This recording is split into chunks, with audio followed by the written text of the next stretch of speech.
નમસ્કાર, મંતવ્ય ન્યૂઝ સાથે હું છું અવની ડિસોજા. આપ જો રહ્યા છો એક્સપ્રેસ ન્યૂઝ સમાચારની વિગતવાર વાત કરીએ. પહેલા નરેન્દ્ર મોદી સંબોધન કરી રહ્યા છે, સીધા જ જઈશું ત્યાં. 85 आउट ऑफ 100 इतनी बड़ी मात्रा में जो किसान हैं वो इस श्रेणी में आते हैं और ये बहुत बड़ी ताकत है किसान जो आज सबसे ज्यादा खुश है. पहली बार उनको अपनी उपज के मोल भाव का विकल्प मिला है. पहले की परंपरा थी मंडी में बेचने की. अगर उसको लगता है कि वहां फायदा है वो वहां बेचेगा. उसको लगता है कि मंडी के बाहर फायदा है तो मंडी के बाहर बेचेगा. फर्क इतना किया है, महत्वपूर्ण फर्क है.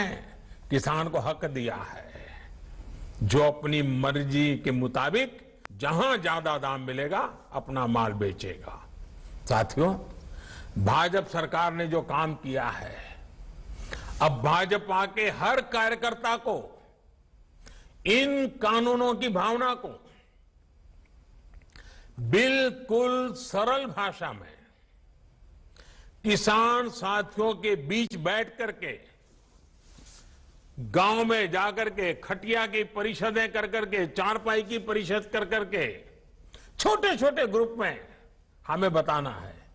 और ये वर्चुअल जब दुनिया चल रही है तब एक प्रकार से ये अवसर है कि हम बड़े बड़े कार्यक्रम न करते हुए छोटे छोटे कार्यक्रम करते.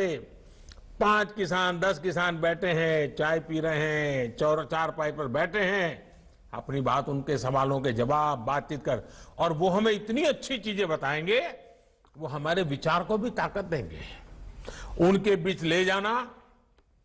मैं भारतीय जनता पार्टी के हर कार्यकर्ता, पंडित दीनदयाल जी के विचार को हमने व्यवहार में कैसे लाया है, ये ले जाने का अभियान बनता है. किसानों से हमेशा जिन्होंने झूठ बोला है, झूठ बोलने वाले कुछ लोग इन दिनों अपने राजनीतिक स्वार्थ की वजह से किसानों के कंधे पर बंदूकें फोड़ रहे हैं, किसानों को भ्रमित करने में लगे हैं. ये लोग अफवाहें फैला रहे हैं.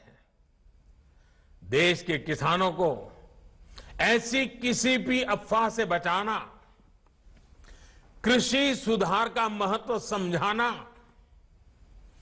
भारतीय जनता पार्टी के हम सभी कार्यकर्ताओं का बहुत बड़ा कर्तव्य है, हमारी जिम्मेवारी है.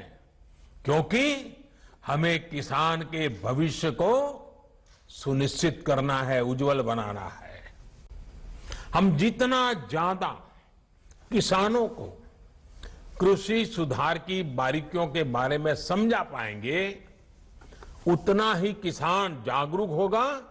और अपने को कोई अगर लूट लेता है, धोखा करता है, तो वो खुद भी जागरूक हो जाएगा, अपने आप को बचा लेगा. और इसलिए किसान को सशक्त होने का ये रास्ता है. साथियों, किसानों की तरह ही हमारे यहां दशकों तक देश के श्रमिकों को भी कानून के जाल में उलझाकर रखा गया है. जब जब श्रमिकों ने आवाज उठाई, तब तब उनको कागज पर एक कानून दे दिया गया. स्थिति ये थी कि निर्माण से जुड़े श्रमिकों के लिए एक कानून, खेत से जुड़े श्रमिकों के लिए दूसरा कानून, पत्रकारिता से जुड़े कामगारों के लिए एक कानून, फिल्म उद्योग के क्षेत्र में काम करने वाले श्रमिक साथियों के लिए अलग कानून. ऐसे अनेक कानून थे. जरूरत श्रमिकों का जीवन आसान बनाने की थी, लेकिन उनके जीवन को कानूनी दांव पेचों में उलझाकर रख दिया गया. इस वजह से वो इंसाफ के लिए कोर्ट का रुख करते भी तो बरसों बरस कचहरी के चक्कर ही काटते रह जाते हैं। अब इस स्थिति को बदल दिया गया है। 4 लेबर कोड्स के माध्यम से देश के श्रमिक साथियों को दर्जनों कानूनों के कुचक्र से बाहर निकालने का प्रयास हमने किया है। श्रमिकों के स्वास्थ्य, श्रमिकों की सुरक्षा, श्रमिकों की सुविधा और श्रमिकों के वेतन को लेकर अब कानूनों को सरल बनाया गया है, सहज बनाया गया है।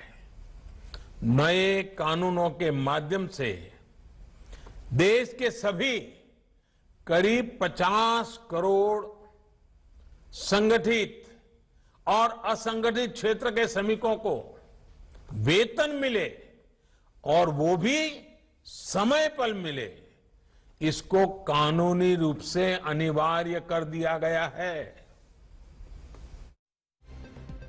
તો દિલ્હી ખાતે વડાપ્રધાન મોદીનું સંબોધન, તેમણે ખેડૂતો વિશે પણ વાત કરી।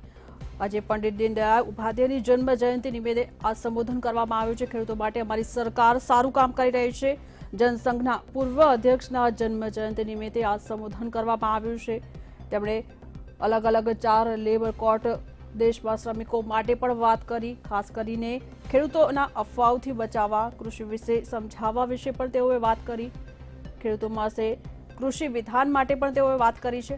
પંડિત દીનદયાળ ઉપાધ્યાયની આજે જન્મ જયંતિ નિમિત્તે આ સંબોધન કરવામાં આવ્યું છે। દિલ્હી ખાતે પીએમ મોદી સંબોધન હાલ કરી રહ્યા છે। દેશના ખેડૂતોને મોટી મદદ મળી રહે તેના વિશે અલગ અલગ કાયદાઓ વિશે તેમણે વાત કરી। ગરીબો અને શોષિતોને હક મળે તેવું પીએમ મોદી દ્વારા કહેવામાં આવ્યું છે। વેતન સુવિધાને સરળ બનાવાયા।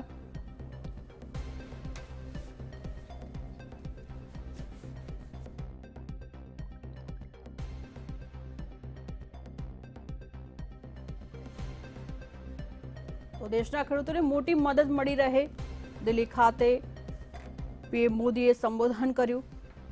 આજે પંડિત દીનદયાળ ઉપાધ્યાયના જન્મ જયંતિ છે। જનસંઘના પૂર્વ અધ્યક્ષના જયંતિ નિમિત્તે સંબોધન કરવામાં આવ્યું। દિલ્હી ખાતે હાલ વડાપ્રધાન મોદી સંબોધન કરી રહ્યા છે। ગરીબો અને શોષિતોને હક મળી રહે તેના વિશે વાત કરી। ખેડૂતો માટે અમારી સરકાર સારું કામ કરી રહી છે અને દેશના ખેડૂતોને મોટી મદદ મળી રહે તેના વિશે અલગ કાયદાઓ ઘડાશે। વેતન અને સુવિધાને સરળ બનાવાયા છે। નવા નિયમો કરીને દેશના 50 સંગઠિત અને અસંગઠિત લોકોને કઈ રીતે હક મળી રહે તેના વિશે પણ તેમણે વાત કરી।